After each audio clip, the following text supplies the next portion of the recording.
Eden test ম্যাচের ১ম দিনই বেশ কিছু সিদ্ধান্ত আমার খুব ভালো লেগেছে। স্পেশালি বোলিং পরিবর্তনটা। এই সিদ্ধান্ত শুভমান গিলের মস্তিষ্কপ্রসূত নাকি গৌতম গম্ভীরের কিন্তু খুব ভালো ক্লিক করেছে। ১ম দিনই ৭ম ওভারে বোলিং করতে এলেন অক্ষর প্যাটেল এবং তার পরবর্তীতে কুলদীপ যাদব, ওয়াশিংটন সুন্দর, রবীন্দ্র জাদেজা প্রত্যেকে কিন্তু বোলিং কমপ্লিট করে দিলেন ২১ ওভারের মধ্যেই। টেস্ট ম্যাচে ২১ ওভারের মধ্যে এতগুলো স্পিনার এর আগে পারফর্ম করেছে কিনা আমার সত্যিই জানা নেই। এই সিদ্ধান্ত কিন্তু দারুণভাবে ক্লিক করল।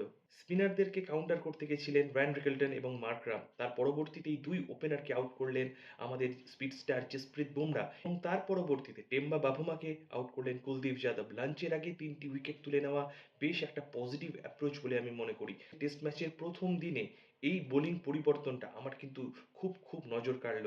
আমি আবারও বলছি জানি না এটা গৌতম গম্ভীরের মস্তিষ্ক প্রসূত নাকি শুভমান গিলের। তবে অধিনায়ক হিসেবে যদি এই সিদ্ধান্ত ক্লিক না করত, শুভমান গিলের অধিনায়কত্ব নিয়ে সমালোচিত হতোই।